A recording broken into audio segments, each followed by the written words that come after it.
a well-defined limit at which it can grow. Okay? Some microbes might have a very broad temperature range at which they can grow, maybe from 20 degrees all the way up to 60 degrees. Others may have a very narrow temperature range at which they can grow.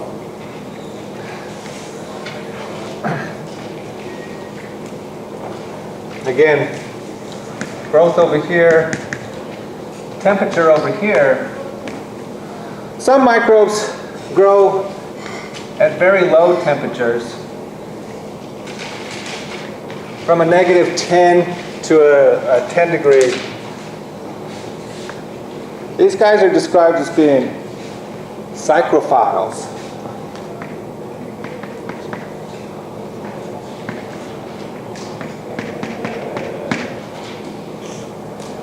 What is psychrophiles? Cold.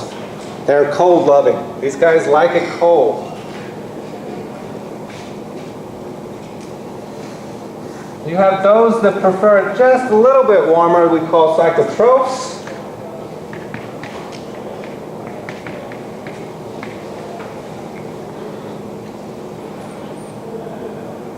Say that's probably around 30 degrees there. These guys you would find maybe living in your refrigerator, a psychotroph. They grow slower. Both of these microbes, psychrophiles and psychotrophs, are going to grow slower than the other groups. Then we have a group called the mesophiles. These are the microbes that we encounter most frequently. Their temperature range generally around 20 to 40 degrees Celsius.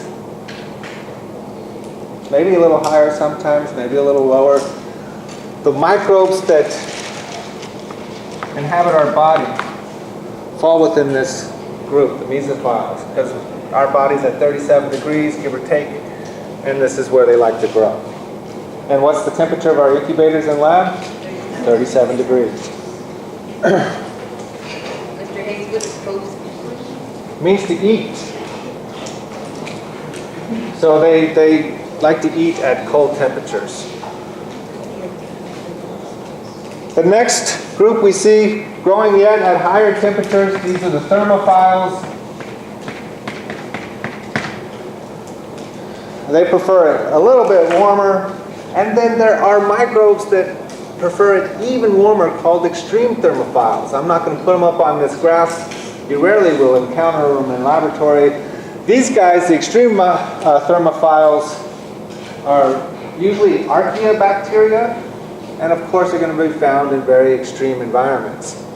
Most of the stuff that we are going to encounter fall within this group of mesophiles, and a few that you'll find growing at higher temperatures, the thermophiles.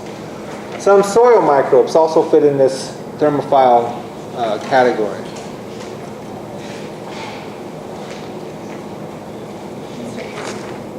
Is the size of your little pumps the commonality of how common they are? No, it has to do with the rate of growth. Growth. Yeah, so those at the higher temperatures actually grow faster because the temperature allows for increased molecular movement, so their proteins or enzymes move a little faster, and so higher temperatures do increase growth to a point. I mean, temperature can get too high that it can denature proteins and then growth stops. These guys are slower growers, just simply because they're at lower temperatures, they grow slower. And so that's what it represents really, it's just the rate of growth. Now one thing we want to mention here is that microbes have this range that they can grow in. And it can be broad or it can be narrow, but they all have an optimum. This is the temperature that they grow best at.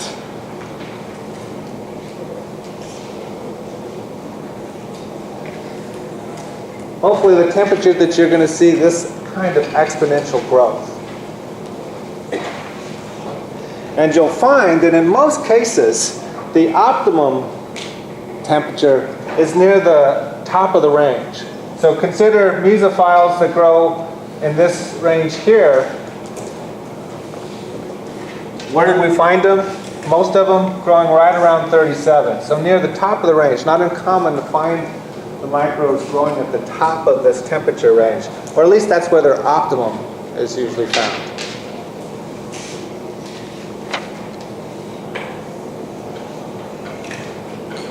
Other environmental factors. pH influences bacterial growth. Again, we can refer to all of these factors that influence growth as having a range at which the microbe can grow. So there's going to be a range of pH at which microbes can grow. And in most cases, the microbe itself will maintain an internal pH that's neutral, even if the external pH can be high or low. So microbes that prefer a pH between 8 and 5 are neutrophiles.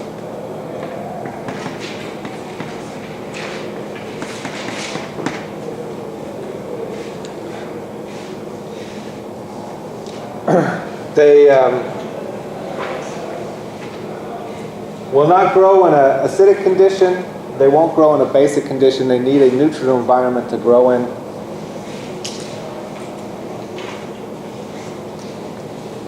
Below 5, we have acidophiles. Fungi are examples of acidophiles. Above 8, alkaphiles.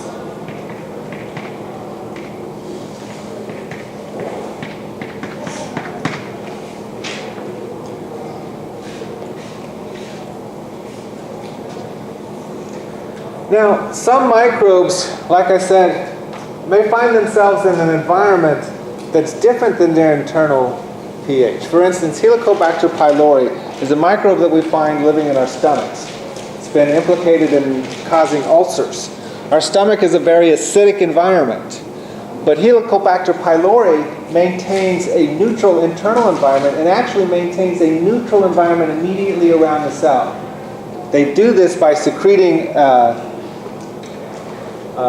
ammonia that neutralizes the acid immediately around the cell. So they're able to live in a very acidic environment but maintain a neutral surrounding or a neutral microenvironment. Remember, we talked about the microenvironment earlier. That is the most relevant environment to the bacteria. It really doesn't care what's going on everywhere else except for what's immediately around them. So Helicobacter pylori, they're able to live in the stomach because they can control the pH of their immediate microenvironment. Other factors influencing growth. Water availability.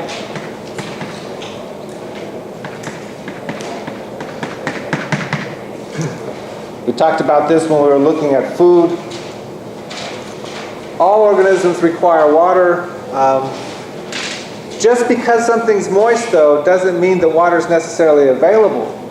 Dissolved salts and sugars and stuff can tie up free water molecules. And so in situations where those molecules are high, you might not have free water available to the microbe, and so the microbe doesn't grow. We gave examples of jam.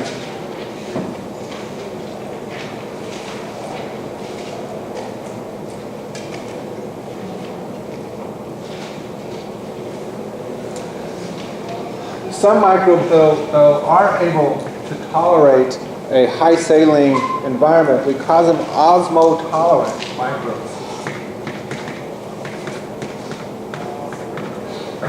An osmotolerant microbe can tolerate a high salt concentration. We'll find these microbes maybe in dry environments. For instance, Staphylococcus growing on your skin. Your skin really is a very dry environment, and it's because you sweat, there's a high saline concentration. Staphylococcus aureus can tolerate that. It doesn't need it, and let's make that distinction. It doesn't need a high salt concentration to grow. It just is able to tolerate a high salt concentration, which can give it a competitive advantage when you think about other microbes that maybe can't tolerate that high salt concentration.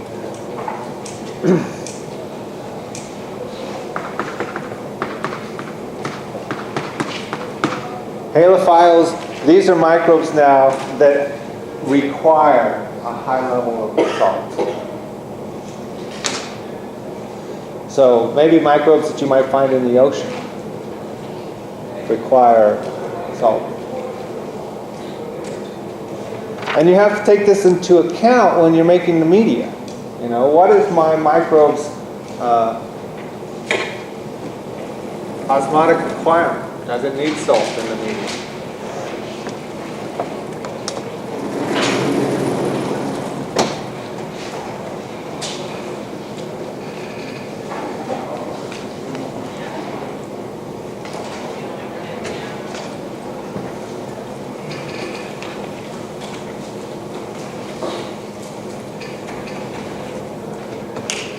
Continuing with environmental factors, it brings us to oxygen requirements.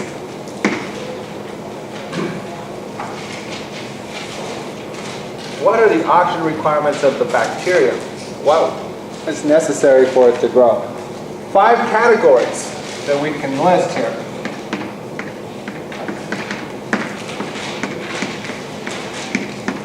Obligate aerobes, microbes that require oxygen. Oxygen's not there, they're not going to grow. We've got microbes on our skin that are obligate aerobes. Micrococcus, Pseudomonas, one of those microbes that you'll find in the hospital that causes opportunistic infections, is an obligate aerobe. They're not going to grow unless oxygen's there to be that terminal electron acceptor. Of course, where you have an obligate aerobe, you're also probably going to have obligate anaerobes. These are microbes now that cannot grow in the presence of oxygen. Clostridium is an example of an obligate anaerobe.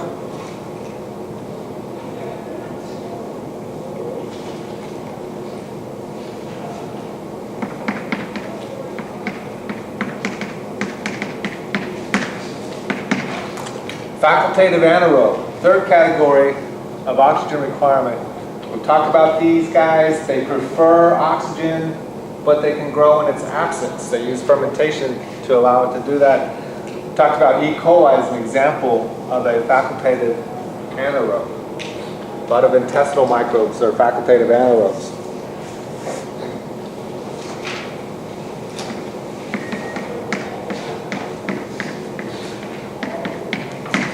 Microaerophiles.